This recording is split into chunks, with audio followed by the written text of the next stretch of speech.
வணக்கம், சாவித்ரி சமையலுக்கு உங்களை வரவேற்கிறேன். இப்போ அருமையான சுவையில் ஒன் பாட் ரெசிபியாக பன்னீர் பட்டர் கிரேவி எப்படி செய்யலாங்கிறத பார்க்கலாங்க.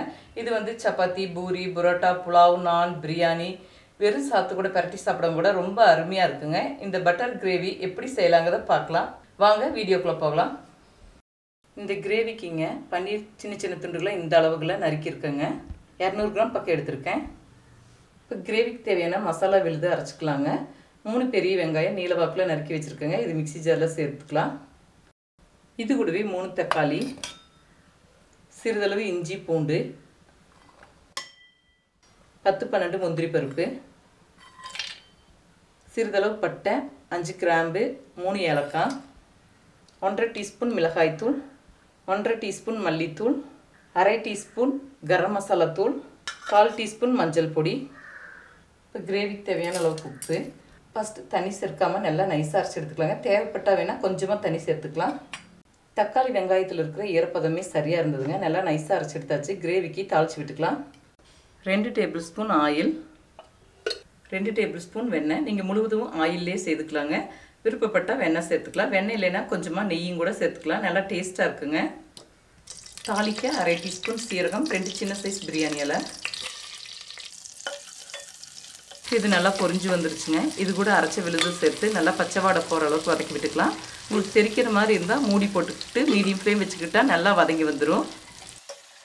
இப்போ நல்லா வதங்கி பச்சை வாடை போய் எண்ணெய் பிரிஞ்சு வந்துருச்சுங்க. இந்த அளவுக்கு நல்லா வதங்கி எண்ணெய் பிரிஞ்சு வரும்போது தாங்க உங்களுக்கு கிரேவி டேஸ்ட்டாக இருக்கும். இப்போ நறுக்கி வச்சுருக்கிற 200 கிராம் பன்னீரை சேர்த்து மெதுவாக கலந்து விட்டுக்கலாங்க. கொஞ்சமாக மிக்சி ஜார் அலசின தண்ணி சேர்த்துக்கிறேங்க. இது கூடவே ஒரு 300 ml தண்ணி சேர்த்துக்கிறேங்க. கிரேவி எந்த அளவுக்கு திக்னஸ் வேணுமோ அதுக்கு தகுந்த அளவுக்கு பார்த்து நீங்கள் தண்ணி சேர்த்துக்கலாம். குக்கரில் ஹை ஃப்ளேமில் 2 விசில் வச்சுக்கிட்டால் சரியாக இருக்கும். முந்திரிகளாக அரைச்சி சேர்த்துருக்கிறனாலங்க கிரேவி கொஞ்சம் திக்காகும். அதுக்கு தகுந்த மாதிரி 300லேருந்து ஒரு 400 ml தண்ணி சேர்த்துக்கிட்டால் சரியாக இருக்கும். இப்போ 2 விசில் வந்து ஏரெல்லாம் போயிடுச்சுங்க. ஓப்பன் செய்து பார்த்துக்கலாம்.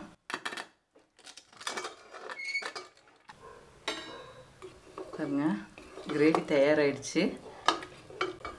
இப்போ ஸ்டவ் ஆன் பண்ணியிருக்குங்க. இது கூடவே 1 டீஸ்பூன் நாட்டு சர்க்கரை, இது கூடவே 1 டீஸ்பூன் நல்லா கசக்கி வச்சுருக்கிற காய்ந்த வெந்தயக்கீரை, கஸ்தூரி மெத்தி, இது கூடவே 1 டீஸ்பூன் வெண்ணெய்.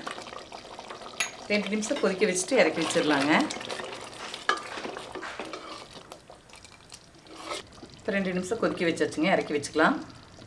இப்போ அருமையான சுவையில் ஒன் பாட் ரெசிபியாக பன்னீர் பட்டர் கிரேவி செய்துட்டேங்க. இது வந்து சப்பாத்தி, பூரி, புரோட்டா, புலாவ், நான், பிரியாணி, வெறும் சாத்து கூட பரட்டி சாப்பிடும் கூட ரொம்ப அருமையாக இருக்குங்க. இதே முறையில் செய்து பாருங்கள். இந்த வீடியோ பிடிச்சிருந்தா லைக் பண்ணுங்கள், ஷேர் பண்ணுங்கள், சப்ஸ்கிரைப் பண்ணுங்கள், கமெண்ட்ஸ் பண்ணுங்கள்.